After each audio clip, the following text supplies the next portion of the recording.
ബോളിവുഡിലെ സൂപ്പർ സ്റ്റാറായ ഷാരൂഖ് ഖാന്റെ സിനിമയെ അനുസ്മരിപ്പിച്ചിരിക്കുകയാണ് പ്രതിപക്ഷ നേതാവ് രാഹുൽ ഗാന്ധി.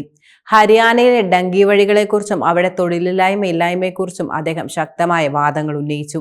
ഇന്ത്യയിൽ ഏറ്റവും കൂടുതൽ തൊഴിലില്ലായ്മയുള്ള സംസ്ഥാനങ്ങളിലൊന്നാണ് Haryana. Centre for monitoring Indian എക്കണോമിയുടെ കണക്കിന്റെ അടിസ്ഥാനത്തിൽ 37.4% യുവതി യുവാക്കൾക്കിടയിൽ തൊഴിലില്ലായ്മയുടെ നിരക്ക്. ഇന്ത്യയിൽ തന്നെ ഏറ്റവും കൂടുതൽ ജോലിയില്ലാത്തവരുള്ള സംസ്ഥാനങ്ങളിലൊന്ന് ഹരിയാനയാണ്. പഞ്ചാബിലും ഹിമാചൽ പ്രദേശിലും 15 മുതൽ 29 വയസ്സ് വരെയുള്ളവരുടെ ഇടയിൽ 17% തൊഴിലില്ലായ്മ നിലനിൽക്കുന്നുണ്ട്. അതുപോലെ തന്നെ ശക്തമായ രീതിയിൽ ഹരിയാനയിലും തൊഴിലില്ലായ്മ നിലനിൽക്കുന്നു.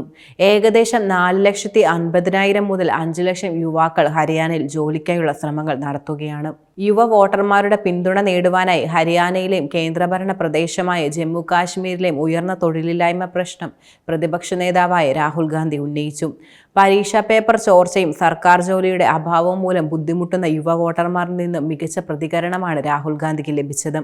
2012 UPA സർക്കാർ അധികാരത്തിലിരുന്നപ്പോൾ ജമ്മു കാശ്മീരിലെ തൊഴിലില്ലായ്മയും വിദ്യാഭ്യാസ സൗകര്യങ്ങളും പരിഹരിക്കുന്നതിനായി രത്തൻ ടാറ്റ, ബിർള എന്നിവരുൾപ്പെടെയുള്ള ഒരു കൂട്ടം മുൻനിര കോർപ്പറേറ്റ് മേധാവികളെ രാഹുൽ ഗാന്ധി സംസ്ഥാനത്തിലേക്ക് കൊണ്ടുപോയിരുന്നു. കഴിഞ്ഞ 10 വർഷങ്ങളായി സംസ്ഥാനത്തെ തൊഴിലവസരങ്ങളുടെ കാര്യത്തിൽ BJP സർക്കാർ യാതൊരു നടപടിയും കൈക്കൊണ്ടിട്ടില്ല. സർക്കാർ യഥാർത്ഥത്തിൽ യുവാക്കളോട് ചെയ്യുന്നത് അനീതിയാണ്. കോൺഗ്രസ് അധികാരത്തിലെത്തിയ ശേഷം 2 ലക്ഷം സ്ഥിരം ജോലികൾ യുവാക്കൾക്ക് നൽകും. ജോലിയില്ലാതെ സംസ്ഥാനം വിടാൻ നിർബന്ധിതരായ യുവാക്കൾക്കിടയിൽ കുടിയേറ്റം പ്രശ്നം പരിഹരിക്കാൻ ശക്തമായ നടപടികൾ കൈക്കൊള്ളും. യുവാക്കളുടെ ഈ കുടിയേറ്റം അവരുടെ കുടുംബങ്ങളെയും കാര്യമായി ബാധിക്കുന്നുണ്ട്.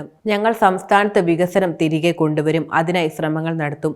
ഹരിയാനയുടെ ചുമതലയുള്ള AICC സെക്രട്ടറി മനോജ് ചൗഹാൻ തുറന്നു പറഞ്ഞു. ഡെങ്കി പ്രശ്നത്തിന് പുറമെ United States, Canada, United kingdom, Australia തുടങ്ങിയ രാജ്യങ്ങളിലേക്ക് അനധികൃതമായി പ്രവേശിക്കുന്നത് ലക്ഷക്കണക്കിന് യുവാക്കളാണ്. സാധാരണ ജോലിക്ക് പകരം 4 വർഷത്തേക്ക് മാത്രം തൊഴിൽ നൽകുന്ന അഗ്നിവീർ ഡിഫൻസ് ജോബ് സ്കീമിനെ കുറിച്ചും ഹരിയാനയിൽ ആശങ്കകൾ നിലനിൽക്കുന്നുണ്ട്, അദ്ദേഹം തുറന്നു പറഞ്ഞു. രാഹുൽ ഗാന്ധിയുടെ ഭാരത് ജോഡോ യാത്ര ജമ്മു കാശ്മീരിലെത്തിയപ്പോൾ യുവാക്കൾ വലിയ തോതിൽ അദ്ദേഹത്തോടൊപ്പം ചേർന്നിരുന്നു. ഡെങ്കി എന്ന് പറയുന്നത് ഷാരൂഖ് ഖാന്റെ സിനിമയെ വളരെ പ്രശസ്തമാക്കിയ ഒരു പേരാണ്. ഡോങ്കി റൂട്ട് എന്നത് യഥാർത്ഥത്തിൽ ഡെങ്കിയെക്കുറിച്ച് പറയുന്നതാണ്. ഇതിലൂടെ അർത്ഥമാക്കുന്നത് നിയമവിരുദ്ധമായ വഴിയിലൂടെ അമേരിക്ക, യൂറോപ്പ്, കാനഡ തുടങ്ങിയ വിദേശ രാജ്യങ്ങളിലേക്ക് കുടിയേറാൻ ശ്രമിക്കുന്നവരെ കുറിച്ചാണ്. സ്വന്തം നാട്ടിൽ ജോലി കിട്ടാതെ വീടും നാടും മറ്റും ഉപേക്ഷിച്ച് വിദേശത്തേക്ക് വളരെ താഴ്ന്ന ജോലികൾ ചെയ്ത് ജീവിക്കുന്നവരാണിവർ. ലോകത്തിൽ ഏറ്റവും കൂടുതൽ ബഹുമാനിക്കപ്പെടുന്ന ഏജൻസികളൊന്നാണ് പ്യൂ റിസർച്ച് സെന്റർ. ഈ ഏജൻസിയുടെ കണക്ക് പ്രകാരം 7,25,000 ഇന്ത്യക്കാർ ഇല്ലീഗലായി അമേരിക്കയിൽ താമസിക്കുന്നുണ്ട്.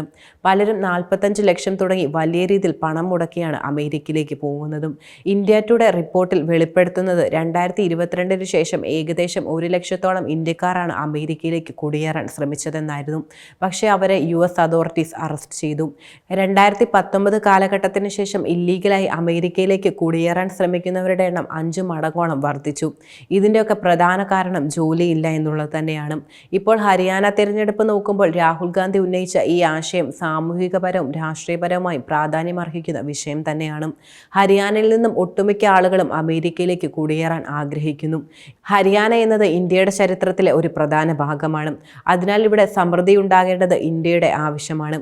സാമ്പത്തികമായ പുരോഗതി കൈവരിക്കാൻ ഹരിയാനയിലെ യുവാക്കൾക്ക് തൊഴിലവസരങ്ങൾ വേണം. സാമ്പത്തികമായി കൂടുതൽ തൊഴിലവസരങ്ങൾ അവിടെ ലഭ്യമാകണം. അതിനാൽ ഹരിയാനയിലെ നിലവിലെ അവസ്ഥ മാറ്റി അവിടെ സാമൂഹികവും സാമ്പത്തികവുമായ പുരോഗതി കൊണ്ടുവരാൻ എല്ലാ രാഷ്ട്രീയക്കാരും ശ്രമിക്കണം.